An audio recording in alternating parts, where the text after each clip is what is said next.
Hello everyone and welcome back once again for the sessions of line by line explanation of the chapters। आज हम जो discuss करने वाले हैं वो क्लास 12 की इंग्लिश की जो फ्लेमिंगो बुक से डीप वाटर नाम का चैप्टर है, इसका सेकंड पार्ट है। हम एक पार्ट डिस्कस कर चुके हैं, आई होप कि वो आपने सुन लिया। चलिए आज देखते हैं कि हमारे फर्दर आगे की स्टोरी हमें क्या बताती है। देखिए, हमने ये पढ़ा था कि किस तरीके से विलियम डगलस जो कि एक एक्सीडेंट या एक हमें मिस एडवेंचर के बारे में बता रहे थे और वो कह रहे थे कि मैं पानी के बीच में डूबता चला जा रहा था। वो लड़के ने जो लाइक 18 इयर्स का लगभग था, उसने उन्हें धक्का दे दिया था, मतलब उठाकर उन्हें बीच में पानी में फेंक दिया था। तो अब क्या हुआ, क्या वो पानी से बाहर निकल पाए? तो देखते हैं कि हमें फर्दर स्टोरी क्या बताती है। And then strangely there was light. तो क्या हुआ, कहते हैं कि और फिर एक अजीब से तरीके से कि वहां रोशनी थी। I was coming out of the awful yellow water. Awful का मतलब होता है डरावना, फियरफुल। तो कहते हैं कि मैं पानी से, कौन से पानी से? उस पानी से जो कि बहुत ही ज्यादा डरावना मुझे लग रहा था, मैं उसमें से बाहर निकल रहा था। एटलीस्ट माई आईज वर, कि कम से कम मेरी आंखें जो थी वो तो बाहर निकल ही चुकी थी। My nose was almost out too, कि मेरा जो नाक था वो भी बाहर निकल रहा था।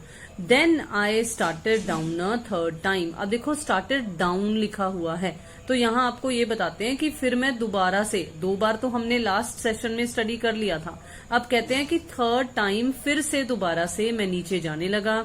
आई sucked for air and got water. Suck करना मतलब इनहेल करना। तो कहते हैं कि मैं सांस लेने के लिए, क्योंकि हमें हवा की जरूरत होती है, तो यहाँ पर ये कहते हैं कि मैं कोशिश तो ये कर रहा था कि मुझे हवा मिले, लेकिन मुझे इनहेल करने के लिए क्या मिल रहा था, मतलब स्वेलो क्या मैं कर रहा था, पानी। The yellowish light was going out. और अब जो, क्योंकि वो उन्हें पानी जो था पीला सा लग रहा था, तो वो कहते हैं कि वो जो येलो वाली लाइट मुझे पानी के अंदर नजर आ रही थी, मतलब येलोइश सा पानी जो मुझे नजर आ रहा था, अब वो लाइट भी डिम होती चली गई। It was also going out. Then all effort ceased, मतलब अब जो भी वो मेहनत कर रहे थे, जो भी वो एफर्ट्स अपनी तरफ से लगा रहे थे कि समहाउ मैं किसी तरीके से पानी से बाहर निकल जाऊं, उन सब एफर्ट्स ने अब काम करना बंद कर दिया। आई रिलैक्स्ड, कहते हैं कि मैं रिलैक्स सा हो गया। फिर even my legs felt limp, कहते हैं कि इवन जो मेरी टांगे थी ना, अब उन्होंने भी छटपटाना बंद कर दिया, वो भी एक तरीके से लाइफलेस सी फील हो रही थी। And a blackness swept over my mind, और मेरे दिमाग पे अंधेरा सा छा गया। इट वाइप्ड आउट फियर, तो इससे ऐसा सा लगा जैसे डर जो है ना वो खत्म हो गया। इट वाइप्ड आउट टेरर, ऐसा भी लगा कि वो जो डर के मारे जो एक आतंक सा मेरे दिमाग में चल रहा था वो भी खत्म हो गया। There was no more panic, अब मुझे और ज्यादा घबराहट नहीं हो रही थी। देखो, मैं बहुत ही सिंपल सेंस में आपको कहूंगी कि इंसान जब होश में है तब उसे है कि हाँ भाई मैं पानी में डूब रहा हूं, तो वो छटपटा रहा है। लेकिन जब वो बेहोश हो जाएगा, उसके सेंसेस काम नहीं करेंगे, तो ऑब्वियसली है कि उसे डर वगैरह के बारे में भी कुछ नहीं पता चलेगा। तो आपको ये जो अब बता रहे हैं वो ऐसा ही कुछ सीन क्रिएट कर रहा है कि अब वो अनकॉन्शियस होने जा रहे हैं। तो ये जो एक पैराग्राफ है इसमें हमें यही कंसेप्ट है। तो क्या कहते हैं, it was quiet and peaceful, तो सब कुछ शांत सा हो गया था, पीसफुल हो गया था। Nothing to be afraid of, और कुछ भी ऐसा नहीं रहा अब जिसकी वजह से डर लगे। This is nice to be drowsy. अब ड्राउजी हम क्या बोलते होते हैं, उसी बात को ना जिसमें हमने नींद आ रही होती है। तो यहाँ पर आपको यही कह रहे हैं, काफी अच्छा सा महसूस हो रहा था कि मुझे ड्राउजी सा, मतलब नींद सा फील हो रहा था। टू गो टू स्लीप, आपको ये आगे क्लियर भी कर दिया। नो नीड टू जंप, अब मुझे कूदने की जरूरत नहीं थी। टू टायर्ड टू जंप, क्योंकि बहुत ज्यादा थक चुका था। It's nice to be carried gently to float along in space, मतलब ऐसा लग रहा था कि मतलब बहुत ही ऐसा सुकून सा महसूस हो रहा था कि जैसे बंदा हवा में, स्पेस में तैर रहा होता है, फ्लोट कर रहा होता है, उड़ रहा होता है। तो इस तरीके से कहते हैं कि मुझे ऐसा लग रहा था। वैसा होता है ना कि बॉडी जो होती है वो ऊपर की तरफ फ्लोट होने लग जाती होती है, पानी पर ऊपर फ्लोट होने लग जाती होती है। तो यहाँ पर ऐसा ही कुछ लग रहा था। अब एहसास क्या बताते हैं, कहते हैं ऐसा लग रहा था जैसे सॉफ्ट सी आर्म्स जो हैं, बाजुएं जो हैं वो मेरे आसपास हैं। टेंडर आर्म्स लाइक मदर्स, ऐसी आर्म्स जो कि जैसे शायद मेरी माँ की हो, इस तरीके की। Now I must go to sleep, और कहते हैं कि ये जो एहसास था इसको फील करते हुए ऐसा महसूस हो रहा था कि अब मुझे सो जाना चाहिए। तो यहाँ जो सोना है वो एक तरीके से अनकॉन्शियस होने से है। सो आई क्रॉस टू ऑब्लिवियन। ऑब्लिवियन का मतलब होता है अनकॉन्शियस होना, एक तरीके से फॉरगेटफुलनेस, मतलब भूल जाना। तो कहते हैं कि मैं सब कुछ भूल गया, सब कुछ मेरे दिमाग से परे अब हो गया। And the curtain of life fail. वैसे कर्टेन का मतलब क्या होता है, पर्दा होता है ना, तो कर्टेन ऑफ लाइफ फेल का मतलब यही है कि मैं अनकॉन्शियस हो गया। अब कहते हैं दी नेक्स्ट आई रिमेम्बर, कि अगली बात जो मुझे याद है वो क्या थी। I was lying on my stomach beside the pool, कि मैं पूल के ही किनारे पेट के बल लेटा हुआ था, मतलब उल्टा लेटा हुआ था। एंड क्या है, वॉमिटिंग। क्यों? क्योंकि बहुत ज्यादा पानी अंदर स्वेलो हुआ था ना, तो इसलिए पेट के बल मुझे लिटाया गया था ताकि वॉमिट करके जो एक्स्ट्रा पानी है वो निकल सके। अब क्या कहते हैं, the chap that through me in was saying, मतलब चैप का मतलब यहाँ पर उस लड़के से है, उस मस्कुलर बॉय से है। तो क्या कहते हैं कि वो कहता है कि उसने, जिसने मुझे अंदर फेंका था, he was saying but I was only fooling, कि मैं तो सिर्फ मजाक कर रहा था। समवन सेड, मतलब जिसने शायद बचाया है, तो कोई है जो ये कह रहा है द किड नियरली डाइड, कि बच्चा तो लगभग मर ही गया था। बी ऑल राइट नाउ, कि अब सब ठीक हो जाए। Let's carry him to the locker room, की चलो इसे लॉकर रूम की तरफ लेकर चलते हैं, कि जहां पर मुझे थोड़ा सा मतलब रेस्ट वगैरह करवाया जाएगा। तो इसलिए कहते हैं कि दुआ करो कि अब ये ठीक हो जाए और इसे लॉकर रूम में लेकर चलते हैं। सेवरल आवर्स लेटर, सेवरल का मतलब होता है कई, तो कई घंटों बाद आई वॉकड होम, मतलब कुछ घंटे या कई घंटे कहेंगे क्योंकि सेवरल लिखा हुआ है। तो कहते हैं कि कई घंटे लॉकर रूम में ही वहीं पर ही थोड़ा सा रेस्ट किया, और उसके बाद कहते हैं कि मैं घर गया। ठीक है, कैसे गए, वॉक करके। I was weak and trembling, तो कहते हैं कि मैं बहुत ही वीक महसूस कर रहा था, कमजोर महसूस कर रहा था, और शिवर कर रहा था, ट्रेम्बल कर रहा था, कांप रहा था। I shook and cried when I lay on my bed, तो फिर से वही कि मैं कांप रहा था एंड रो रहा था, कब, जब मैं अपने बिस्तर पे लेटा हुआ था। कब पहुंच गए थे, जब घर पहुंच गए थे तब बिस्तर में लेटे हुए थे। फिर क्या कहते हैं, I couldn't eat that night, कि उस रात में कुछ खा भी नहीं पाया। For days a haunting fear was in my heart. देखो हॉन्टिंग का मतलब क्या होता है, हॉन्टिंग वर्ड बेसिकली जो है ना वो फियर के साथ ही जुड़ा हुआ होता है। ये एक इस तरीके की फीलिंग होती है जिसमें है कि जो डर है वो आपका पीछा नहीं छोड़ रहा है, बार बार आपको याद आ रहा है, बार बार आपके लिए एज अ हर्डल एक्ट कर रहा है। तो हम उसके लिए ये वर्ड हॉन्टिंग यूज करते होते हैं। हॉन्टेड हाउस अगर आपने कभी सुना हो, भूतिया हाउस बोलते होते हैं। तो है for days a haunting fear was in my heart, कि मेरे दिल में ये डर था, बार बार वापस आ जाता था, वही घटना जो थी दोबारा से रिकॉल होने लग जाती थी। अब क्या कहते हैं, the slightest exertion upset me. Exertion का मतलब होता है एक्सरसाइज से या मेहनत से या काम करने से। स्लाइटेस्ट का मतलब होता है थोड़ा सा भी। तो क्योंकि उस दिन, जिस दिन वो पानी में डूब रहे थे, उन्होंने बहुत हाथ पैर मारे थे, छटपटाए थे, लेकिन कुछ भी नहीं हुआ था, तो बॉडी बहुत ज्यादा वीक हो गई थी ना। तो इसीलिए कहते हैं कि थोड़ा सा भी अगर मैं काम कर लेता था ना तो वो मुझे अपसेट करता था, उसकी वजह से मुझे प्रॉब्लम होती थी। क्या अपसेट होता था, क्या प्रॉब्लम होती थी, making me wobbly in the knees and sick to my stomach. होता है ना कई बार कि अगर हम नहीं ठीक होते हैं तो हमें अपने पेट में एक सिक सी फीलिंग होती है। तो यहाँ पर आपको ऐसा ही कुछ बताया गया है कि जब मैं कुछ भी थोड़ा बहुत काम करता था तो मुझे जो अपनी घुटने हैं उनमें एक वॉबली सी फीलिंग, मतलब एक तरीके से लड़खड़ाने वाली फीलिंग सी आती थी कि मैं सही ढंग से चल भी नहीं पा रहा हूँ, मैं लड़खड़ा सा रहा हूँ, अनस्टेबल सा हो रहा हूँ, और पेट में एक सिक सी, वो गुड़गुड़ वाली फीलिंग सी आया करती थी। फिर आगे क्या कहते हैं, I never went back to the pool. तो कहते हैं कि मैं कभी भी पूल वापस नहीं गया, स्विमिंग पूल वापस नहीं गया। आई फियर्ड वाटर, मुझे पानी से डर लगता था। I avoided it whenever I could. तो कहते हैं कि जब भी मुझसे हो सकता था मैं पानी को यूजुअली अवॉइड करता था, इससे दूर भागता था। अब क्या हुआ, a few years later when I came to know the water of the cascades. ये जो कैस्केड्स है ना, ये ना एक तरीके का वाटरफॉल है, झरना है। तो आपको ये कहते हैं कि कुछ सालों के बाद जब मुझे ये झरने के पानी के बारे में पता चला, I wanted to get into them, कहते हैं कि मैं उनमें जाना चाहता था, मैं एंजॉय करना चाहता था। And when ever I did, कहते कि और वेनेवर, जब भी मैंने ऐसा करने की कोशिश की, मतलब पानी के नजदीक जाने की, पानी में जाने की कोशिश की। अब कहाँ कहाँ ये आपको थोड़ा सा देखो, यहाँ इन डैश के बीच में बता रखा है जिक्र। क्या है ये? Whether I was wedding the Titan और बम्पिंग रिवर और bathing in warm lake of the got rocks. तो ये कुछ जगह हैं, ये कुछ रिवर्स के नाम आपको यहाँ पर बता रखे हैं, लेक बता रखी है। आई वॉज वेडिंग, वेडिंग का मतलब होता है पानी पर चलना, पानी में एंजॉय करना।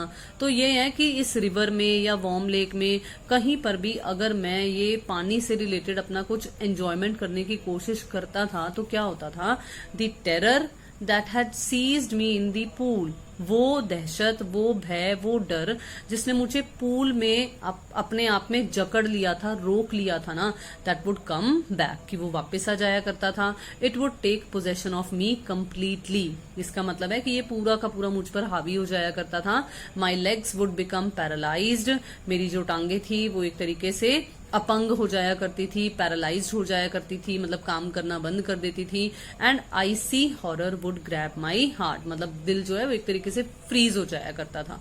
अब क्या कहते हैं, दिस हैंडीकैप। अब यहाँ हैंडीकैप का मतलब क्या है? देखो वैसे तो हम हैंडीकैप वर्ड बोलते होते हैं जिसको कोई फिजिकल डिसेबिलिटी हो, है ना, लेकिन यहाँ आपको दिस हैंडीकैप का मतलब है कि ये प्रॉब्लम, ये ऑब्स्टिकल या ये रुकावट, मतलब जो ये फियर था।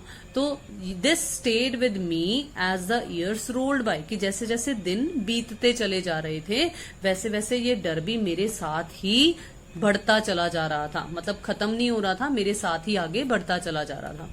In canoes on Maine lakes fishing for landlocked salmon. अब ये क्या है? देखो ये है मछली का नाम सैल्मन। ये आपने अगर ध्यान दिया हो, जब आपको अबाउट दी ऑथर बताया गया था तो मेन मिनेसोटा वर्ड आया था, तो वहीं आपको बताया कि वहां की झीलों में जब मैं फिशिंग करने जाया करता था, एक ऐसे एरिया में जो आसपास से लैंड से घिरा हुआ होता था, वहां पर जब मैं सैल्मन नाम की मछली पकड़ने जाया करता था। कैनॉय जो है वो एक तरीके की बोट होती है, तो वहां bass fishing in New Hampshire, trout fishing on the Deschutes and Metollis in Oregon, fishing for salmon on the Columbia at Bumping Lake in the Cascades, wherever I went the haunting fear of the water followed me। तो देखो आपको यहाँ पर क्या बता रहे हैं, जैसे अभी आपको साल्मन फिश के बारे में बताया, बिल्कुल इसी तरीके से कहते हैं कि अगर मैं न्यू हैम्पशायर में बास मछली पकड़ने के लिए जाता था या ओरेगॉन में दो ये रिवर्स थी, यहाँ पर ट्राउट फिशिंग करने के लिए जाता था, जहां पर भी मैं जाता था, चाहे वो कोलंबिया थी, चाहे वो कहीं झरने पर जाना, कहीं पर भी जाना, एक हॉन्टिंग फियर, मतलब वही एक ऐसा दहशत वाला डर जो पीछा ही नहीं छोड़ रहा था, वो हमेशा मुझे फॉलो कर रहा था। फॉलो करना मतलब पीछा करना, तो पानी का डर मेरा पीछा नहीं छोड़ रहा था, मुझे फॉलो कर रहा था। It ruined my fishing trips. अब ये फिशिंग ट्रिप्स मतलब वही जो मछली पकड़ने के लिए, एंजॉयमेंट सॉर्ट ऑफ के लिए कहते हैं कि मैं जाता था, तो ये हमेशा मेरी हर फिशिंग ट्रिप को क्या करता था, रियून मतलब खराब कर देता था। डिप्राइव्ड मी, डिप्राइव्ड का मतलब होता है वंचित रखना, किसी काम के लिए दूर रखना, तो है deprived me of the Joy of canoeing, boating and swimming. देखो कैनोय जो होती है ना वो छोटी बोट होती है, और यहाँ बोटिंग के लिए बेसिकली बोट जो बोल देते हैं वो थोड़ी सी लेंथ में बड़ी होती है, साइज में बड़ी होती है। तो इसलिए सिंपल सी बात ये है कि पानी से रिलेटेड जो भी एंजॉयमेंट था, चाहे वो स्विमिंग करना हो, चाहे वो बोटिंग करना हो, चाहे वो फिशिंग करना हो, he was not able to enjoy those trips और दोज थिंग्स। तो यहाँ आपको ये सारी चीजें बताई हैं। अब आगे क्या कहते हैं, अब किस तरीके से उन्होंने क्या किया अपने इस डर को ओवरकम करने के लिए। तो देखो, I used every way I knew to overcome this fear. कहते हैं कि मैंने हर कोशिश की, हर तरीका अपनाया जिससे मैं इस डर को काबू कर सकूं, but it held me firmly in its grip, लेकिन ये मुझे अपनी जकड़ में, अपनी पकड़ में मतलब बहुत ही सख्त तरीके से पकड़े रखा था। फाइनली 1 अक्टूबर, कहते हैं अंत में 1 अक्टूबर। अब 1 अक्टूबर का मतलब ये नहीं है कि 1 अक्टूबर, 1 अक्टूबर का मतलब है अक्टूबर के एक दिन, I decided to get an instructor, कहते हैं कि मैंने एक ना इंस्ट्रक्टर का मतलब एक ऐसा इंडिविजुअल जो मुझे इंस्ट्रक्ट करेगा, टीच करेगा कि स्विमिंग कैसे करनी है कैसे नहीं, तो मैंने एक इंस्ट्रक्टर जो है हायर किया, एंड लर्न टू स्विम, और स्विमिंग करने सीखने लगा। I went to a pool and practised 5 days a week, कहते हैं कि मैं एक पूल पर गया और मैं ना हफ्ते में 5 दिन प्रैक्टिस किया करता था, प्रशिक्षण किया करता था, ट्रेनिंग लिया करता था। एन आवर ईच डे, और हर दिन कितने घंटे? सिर्फ 1 घंटा, ये नहीं कि सारा दिन ही, सुबह से लेकर शाम तक, सिर्फ 1 घंटा, ठीक है। The instructor put a belt around me, अब देखो कैसे इंस्ट्रक्टर ने शुरुआत की, कैसे शुरुआत की उनके टीचर ने, उनके इंस्ट्रक्टर ने, कि वो एक बेल्ट मेरे अराउंड लगा दिया करते थे। अब बेल्ट कहाँ लगती है वो आपको पता है कि बेल्ट जो है वो तो वेस्ट पे लगती है ना, तो एक बेल्ट जो है वो कहते हैं कि मेरे अराउंड, मेरे आसपास लगा दिया करता था।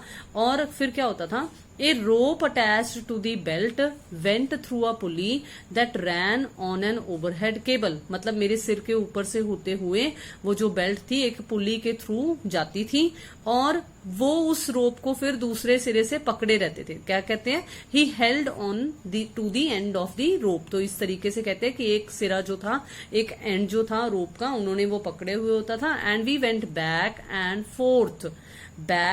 फोर्थ अक्रॉस दी पूल, अब क्योंकि वो पूल में प्रैक्टिस करने गए हैं ना, तो पूल में ही आगे पीछे कहते हैं कि मैं प्रैक्टिस करता रहता था। बैक एंड फोर्थ का मतलब आगे जाना, फिर से दोबारा से पीछे आ जाना, इस तरीके से कहते हैं कि मैं hours after hour, day after day, week after week, मतलब पहले घंटों, फिर दिन, और फिर कुछ हफ्ते जो हैं यही प्रैक्टिस वो किया करते थे।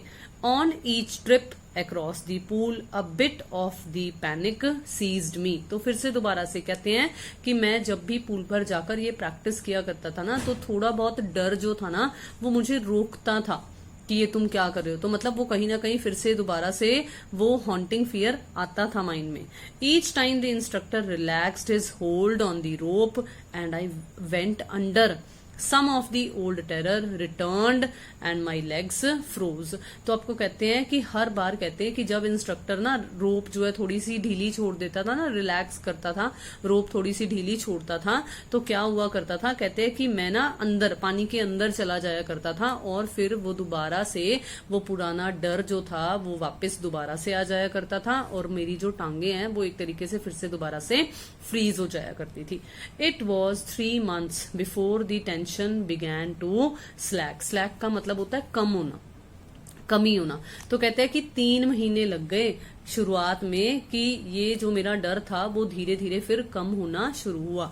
Then he taught me to put my face under water and exhale and to raise my nose and inhale, अब देखो इतना तो आपको पता है कि पानी के अंदर अगर हमारा मुंह होगा तो हमें सांस नहीं आएगी, फिर उस वक्त हमें सांस लेनी नहीं है, उस वक्त सांस छोड़ना है। तो एक्सेल का मतलब सांस छोड़ना होता है और इनहेल का मतलब सांस भरना है। तो यहाँ आपको कैसे सांस भरने के लिए कहा है कि भाई जब पानी के अंदर है फेस तो एक्सेल करो, और जब पानी के बाहर है फेस मतलब नोज ऊपर है तो तब आप बाहर से हवा खींचो, ठीक है। I repeated the exercise 100 times, तो अब कहते हैं कि ये जो एक्सरसाइज है ना मैंने 100 times रिपीट की। फिर कहते हैं bit by bit I shed part of the panic, धीरे धीरे थोड़ा थोड़ा छोटा छोटा कर कर कहते हैं कि वो जो डर था वो दैट सीज्ड मी, जो मुझे रोकता था, when my head went under the water, जब मेरा पानी के अंदर सिर हुआ करता था, वो जो डर था ना उसको मैंने थोड़ा थोड़ा कर कर मैंने उसे दूर किया, ठीक है, वो धीरे धीरे कर कर मुझसे दूर होता गया। आगे क्या है, next he held me at the side of the pool and had me kick with my legs. अब देखो आपको पता है कि लेग्स भी एक इम्पॉर्टेंट रोल प्ले करती हैं स्विमिंग में, तो पहले तो सिर्फ वैसे ही आगे पीछे जाने के लिए कहा था कि भाई पानी में थोड़ा सा फ्रेंडली सा फील हो। फिर उसके बाद क्या है, फिर इनहेल एक्सेल वाला बताया। अब आपको कहते हैं कि पूल की साइड पे लेकर मुझे बैठ जाया करते था इंस्ट्रक्टर, और मुझे अपनी लेग्स से किक करने के लिए कहा करता था। कहते हैं for weeks I did just that, कहते हैं कई हफ्तों के लिए मैंने सिर्फ वो किक वाला काम ही किया। At first my legs refused to work, मतलब पहले पहले डर सा लगा, टांगों ने मना किया, बट दे ग्रेजुअली रिलैक्स, लेकिन फिर मेरी जो टांगे थी वो थोड़ा सा इजी सी हो गई पानी के साथ। And finally I could command them, तो कहते हैं कि फाइनली अंत में मैं बहुत ही रिलैक्स से मैनर से अपनी टांगों को इंस्ट्रक्ट करते हुए इजीली किक कर सकता था। दस, तो कहते हैं thus piece by piece he built a swimmer. ही कौन है यहाँ पर, ही यहाँ पर इंस्ट्रक्टर को कहा जा रहा है। कहते हैं कि इंस्ट्रक्टर ने मुझ में एक स्विमर जो था वो बना दिया था, पैदा कर दिया था। कैसे, पीस बाय पीस, मतलब अभी टुकड़ों में। And when he had perfected each piece, और जब उसने मेरा हर पार्ट, हर पीस जो है परफेक्शन मुझे उसमें दिला दी, परफेक्ट बना दिया कि हाँ ऐसे इनहेल करना है, ऐसे एक्सेल करना है, ऐसे आगे मूव करना है, ऐसे किक करना है, तो फिर क्या हुआ, he put them together into an integrated whole, मतलब फिर सब इकट्ठा कर दिया। फिर उसने कहा कि अब ये जो जो मैंने तुम्हें एक्सरसाइजेस सिखाई है ना पानी के साथ, इन्हें अब तुमने इकट्ठा ही करना है। तो क्या हुआ, इन अप्रैल ही सेड, तो अप्रैल के मंथ में उसने क्या कहा, नाउ यू कैन स्विम, कि अब तुम स्विम कर सकते हो, तैर सकते हो। डाइव ऑफ, गोता लगाओ, and swim the length of the pool, और जो पूल की लंबाई है उसे स्विम करके तैर कर पार करो। कैसे कहा, क्रॉल या स्ट्रोक, मतलब चाहे रेंग कर जाओ चाहे तेजी से जाओ, लेकिन स्विम कर जाओ। कहते हैं आई डिड, कि मैंने किया, मैंने कर लिया, ठीक है। द इंस्ट्रक्टर वॉज फिनिश्ड, तो कहते हैं कि ऐसा करने से इंस्ट्रक्टर का काम खत्म हो गया, क्योंकि उसको मैंने हायर किया था स्विमिंग के लिए, तो उसने मुझे स्विमिंग सिखा दी। बट आई वॉज नॉट, तो विलियम डगलस कहते हैं कि लेकिन मैं अभी फिनिश नहीं हुआ था, मुझे अभी सेटिस्फेक्शन पूरा नहीं हुआ था। क्यों नहीं हुआ था, आगे कहते हैं I still wandered if it I would be terror stricken when I was alone in the pool. कहते हैं कि मुझे अभी भी इस बात के लिए ना थोड़ा सा मतलब शक सा था, थोड़ा सा अभी भी हैरानी सी थी कि क्या कहीं वो टेरर वो दोबारा से वापस तो नहीं आ जाएगा जब मैं अकेला पूल में वापस जाऊंगा। आई ट्राइड इट, तो कहते हैं कि मैंने ट्राई करने की कोशिश की। आई swum the length up and down, तो मैंने ऐसा किया कि जो पूल था वहां पर आगे पीछे मतलब अप एंड डाउन जाने की कोशिश की। Tiny vestiges of the old terror would return, vestiges का मतलब साइंस से है, कुछ चिन्ह या निशान से है, तो मतलब यहाँ पर है कि छोटा छोटा थोड़ा थोड़ा डर जो था ना वो वापस आया। But now I could frown and से टू दैट टेरर, लेकिन अब मैं ना एक एंग्री मूड में, फ्रॉन मतलब एक तरीके से एंग्री फेस होता है, तो कहते हैं कि अब मैं एंग्री सा होकर, जैसे हम बोलते होते हैं ना कि माथे पे वो जो लाइंस सी बन जाती होती है जब हम एंग्री से मूड में होते हैं, तो वो ये कहते हैं कि आप अपनी आईब्रोज सी रेज कर और माथे पे एक लाइंस सी लाकर थोड़ा सा एंग्री मूड सा बनाकर कि मैं उस टेरर को अब ये कह सकता था कि ट्राइंग टू स्केयर मी, कि आप मुझे डराने की कोशिश कर रहे हो, डर terror, well here's to you, तो कहते हैं कि ये लो, ये तुम्हारे लिए है, लुक देखो, end of I would go for another length of the pool, और ऐसा कहते हुए डर को भगाने के लिए मैं डर से बातें मतलब किया करता था और एक और बार जो पूल की लेंथ थी उसे स्विम किया करता था। अब क्या हुआ, दिस वेंट ऑन अंटिल जुलाई, तो कहते हैं कि ये जुलाई के मंथ तक चला। अप्रैल में काम खत्म कर दिया था इंस्ट्रक्टर ने, लेकिन कहते हैं कि ये तो जुलाई के मंथ तक चला। But I was still not satisfied, लेकिन मैं अभी भी संतुष्ट नहीं था। I was not sure that all the terror had left, कि मुझे अभी भी श्योरिटी नहीं थी कि सारा का सारा डर निकल गया है। तो क्या हुआ, अब डर को दूर करने के लिए उन्होंने देखो क्या किया।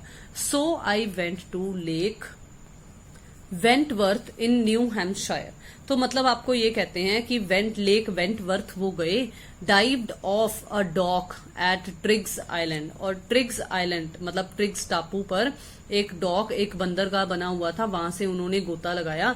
And swam 2 miles across the lake to Stamp Act Island, और 2 मील जो है वो तैर कर गए और कहाँ पहुंचे, एक दूसरे आइलैंड पर पहुंचे जिसका नाम आपको बता रखा है स्टैम्प एक्ट आइलैंड।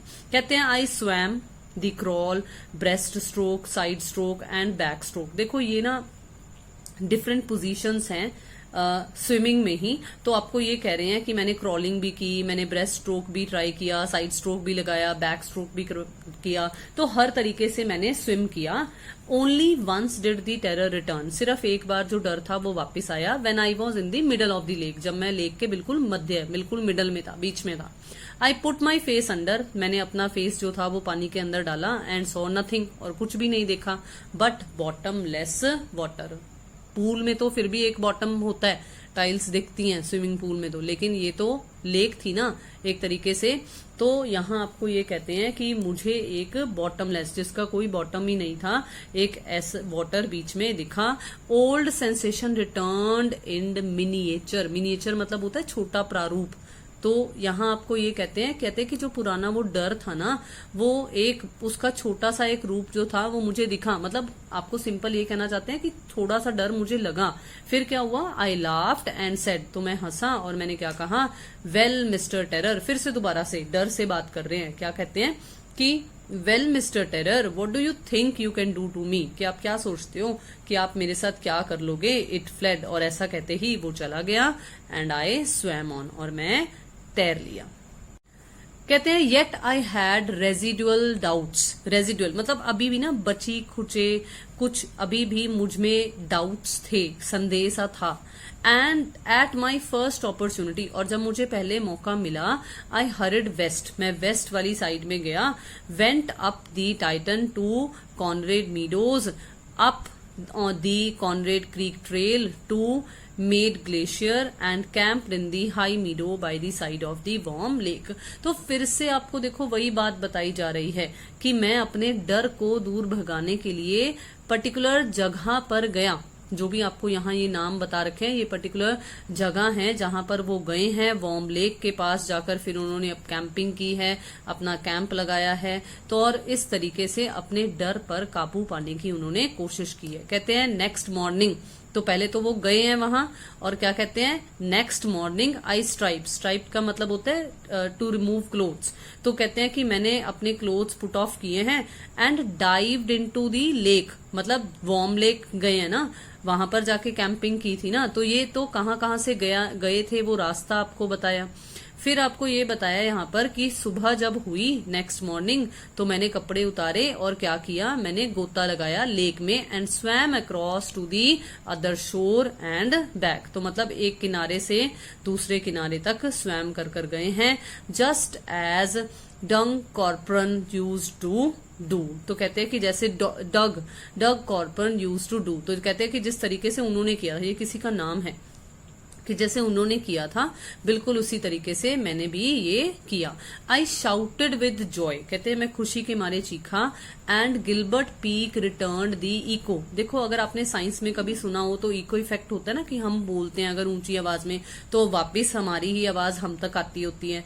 तो यहाँ है कि वहां पीक थी, गिलबर्ट पीक, जिसने मेरी उस शाउट को, मेरी उस चीख को जो मैं खुशी के मारे मैंने मारी थी, वो मुझ तक ही वापस पहुंचाई।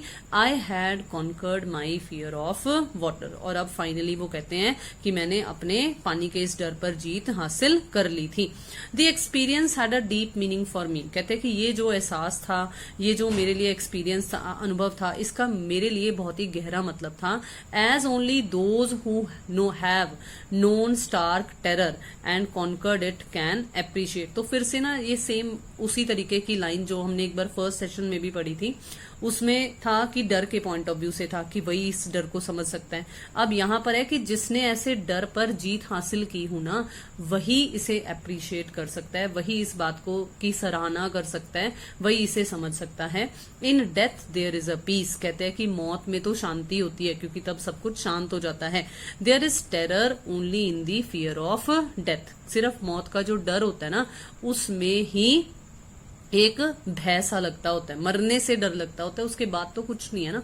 तो है as Roosevelt knew when he said. तो यहाँ पर आपको प्रेसिडेंट रूजवेल्ट के बारे में, उनकी वर्डिंग के बारे में कुछ बताते हैं। कहते हैं all we have to fear is fear itself. तो प्रेसिडेंट रूजवेल्ट ने क्या कहा था कि सिर्फ एक डर ही है जिससे हमें डरना चाहिए, अदरवाइज और कुछ नहीं है। Because I had experienced both the sensation of dying and the terror that fear of it can produce, The will to live somehow grew in intensity। तो कहते हैं कि क्योंकि मैं ये मौत के डर को भी एक्सपीरियंस कर चुका था, इसकी वजह से वो जो हॉन्टेड फियर सा रहता है लाइफ में, मैं वो भी एक्सपीरियंस कर चुका था। तो कहते हैं कि अब जिंदा रहने की जो इच्छा थी ना, जिंदगी को और जिंदा दिल बनकर जीने की जो इच्छा थी ना, वो और भी ज्यादा इंटेंसिफाइड, मतलब और भी ज्यादा बढ़ती चली जा रही थी। लास्ट में हमें 2 लाइन्स में क्या कहते हैं विलियम डगलस, कहते हैं at last I felt released. कहते हैं एट लास्ट मैंने रिलैक्स्ड सा, फ्री सा महसूस किया, free to walk the trails and climb the peaks and to brush aside fear. मतलब हर काम में, चाहे वो कहीं पर भी घूमना फिरना हो, चाहे वो कहीं पर भी किसी पहाड़ी की चोटी चढ़ना हो, मैंने हर चीज से आगे उभरने की कोशिश की और डर को साइड पर किया। ये जो ट्रायल्स आपको यहाँ लिखा हुआ है, ये ट्रायल्स का मतलब भी बेसिकली नैरो पाथ से, मतलब पगडंडियों से होता है। लाइक होता है ना कई बार की बहुत ही छोटी सी पगडंडी सी बनी होती है और हमें डर लगता है उस पर चलने से। तो यहाँ पर आपको फाइनली एंड में बस यही कहते हैं कि मैंने हर प्रकार के डर पर काबू पाने की कोशिश की, अंत में काबू पा लिया। तो मुझे उम्मीद है कि यहाँ पर हमारा ये चैप्टर जो है वो कंप्लीट हो गया है और आपको बहुत ही अच्छे तरीके से इसकी लाइन बाय लाइन एक्सप्लेनेशन समझ में आ गई। Kindly don't forget to do the honours. अगर आपने अभी तक चैनल को सब्सक्राइब नहीं किया हुआ है तो जल्दी से कर लीजिए। वीडियोस को शेयर करना, लाइक करना और अपने व्यूज कमेंट बॉक्स में जरूर शेयर कीजिए। Thank you so much for watching the video and have a nice day.